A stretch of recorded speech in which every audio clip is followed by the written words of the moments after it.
नमस्कार. पोटाच्या आरोग्यासाठी, खास करून पचनाच्या समस्यांसाठी एका सोप्या आणि नैसर्गिक उपायाच्या शोधात अनेक जण असतात. चला, आज आपण नेमक्या अशाच एका उपायाबद्दल बोलूया. एक साधा पण खूप प्रभावी उपाय. रोज सकाळी पोट व्यवस्थित साफ न होण्याची समस्या खरं तर ही खूप कॉमन आहे नाही का, पण जितकी ही सामान्य आहे तितकीच त्रासदायकीही. म्हणजे दिवसभर अस्वस्थ वाटतं, चिडचिड होते आणि कामात तर लक्षच लागत नाही. शरीराची जी नैसर्गिक लय असते ना, ती कुठेतरी बिघडल्यासारखी वाटते. पण यावर एक खूप सोपा उपाय आहे असं सांगितलं तर, आणि तो उपाय आयुर्वेदात दडलेला आहे. आयुर्वेद काय म्हणतं माहितीये? फक्त एका रोजच्या सवयीत थोडासा बदल केला ना, तरी ही समस्या मुळापासून दूर होऊ शकते. चला तर मग बघूया हा उपाय नेमका आहे तरी काय. ठीक आहे, तर आज आपण काय काय बघणार आहोत. सगळ्यात आधी ती एक सवय आणि तिचा नैसर्गिक उपाय काय आहे ते पाहू. मग आयुर्वेदातील अपान वायू ही संकल्पना समजून घेऊ. त्यानंतर वेळेचं महत्त्व. हो, वेळ खूप महत्त्वाची आहे इथे. आणि शेवटी या सगळ्यावर आधारित एक सोपा रोजचा नियम. चला तर मग सुरुवात करूया आपल्या पहिल्या भागापासून. एक सवय, नैसर्गिक उपाय. आयुर्वेदात एक खूप सुंदर आणि महत्त्वाचं वाक्य आहे. ते म्हणतात, तुमच्या फक्त एका सवयीत बदल करा आणि तुमचं पोट रोजच्या रोज नैसर्गिकरित्या कुठल्याही त्रासाशिवाय साफ होईल. किती सोपं वाटतंय ना ऐकायला, पण हे खरंच खूप प्रभावी आहे. या एका बदल्यामध्येच या समस्येचं उत्तर आहे. बरं, पण हे असं का होतं? यामागे काहीतरी शास्त्र असेल ना? हो, नक्कीच आहे. आता आपण आयुर्वेदाच्या त्याच मूलभूत संकल्पनेकडे वळूया, जी आपल्या शरीरातून नको असलेले घटक बाहेर टाकण्याची प्रक्रिया नियंत्रित करते. या संकल्पनेला म्हणतात अपान वायू. आता हे नाव ऐकून गोंधळून जाऊ नका. अगदी सोप्या भाषेत सांगायचं तर ही आपल्या शरीरातली एक ऊर्जा आहे, एक शक्ती आहे, जिचं काम आहे सगळ्या गोष्टींना खालच्या दिशेने आणि शरीराच्या बाहेर ढकलणं.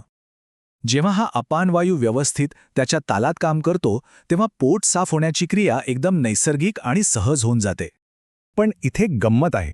या अपान वायूची जी ताकद आहे ना, ती दिवसभरात सारखी नसते, ती वेळेनुसार बदलते. आणि म्हणूनच वेळेचं महत्त्व खूप आहे. चला पाहूया की या कामासाठी सगळ्यात योग्य वेळ कोणती. आयुर्वेदानुसार सकाळचे 2 टप्पे खूप महत्त्वाचे आहेत. पहिला, सकाळी 6च्या आधीचा वेळ. याला वाताचा काळ म्हणतात. या वेळेत शरीरातली ऊर्जा नैसर्गिकरित्या खालच्या दिशेने वाहण्यासाठी एकदम सक्रिय असते. आणि दुसरा टप्पा म्हणजे सकाळी 6 ते 10चा. हा आहे कफाचा काळ. या वेळेत ऊर्जा जड आणि थोडीशी चिकट म्हणजे स्थिर होते. आता या दोन्ही वेळांमध्ये नेमका फरक काय आहे ते बघूया. वाताचा काळ म्हणजे समजा एक नदी आहे, तिचं पाणी कसं खळखळत सहज पुढे वाहतं, तशीच शरीरातली ऊर्जा प्रवाही असते. त्यामुळे पोट एकदम आरामात सहज साफ होतं. याच्या अगदी उलट कफाचा काळ म्हणजे जसं काहीतरी चिखलात किंवा दाट द्रवात अडकतं ना, तशीच ऊर्जा चिकट आणि अडथळा निर्माण करणारी बनते. मग साहजिकच या वेळेत पोट साफ व्हायला त्रास होतो. आणि हेच तर यामागचं सगळ्यात मोठं रहस्य आहे. सकाळी 6च्या आत पोट साफ करण्याची सवय लावणं म्हणजे काय, तर शरीराच्या नैसर्गिक प्रवाहाच्या सोबत जाणं, त्याच्या विरोधात नाही. आपण शरीराला मदत करतोय. हीच खरी गुरुकिल्ली आहे.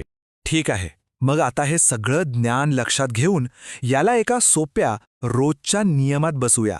असा नियम जो कोणीही अगदी सहजपणे पाळू शकेल.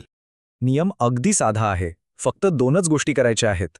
स्टेप 1, सकाळी 6च्या आधी उठायचं. आणि स्टेप 2, उठल्या उठल्या थेट टॉयलेटला जायचं. बस, इतकं सोपं आहे हे. म्हणजे उद्यापासूनच याची सुरुवात करता येईल. हा एक छोटासा बदल, पण तो काय करतो? तो आपल्या अपान वायूला त्याचं नैसर्गिक काम करायला मदत करतो. आणि याचा परिणाम, आतडी पूर्णपणे स्वच्छ होतात. तेही कुठलाही जोर न लावता, कोणताही त्रास न होता, अगदी नैसर्गिकरित्या आराम मिळतो. तर आजचा हा सगळा आढावा पाहिल्यावर एक प्रश्न स्वतःला नक्की विचारायला हवा. आपल्या दिवसाची सुरुवात खरोखरच योग्य वेळी होते का? जरा विचार करून बघा.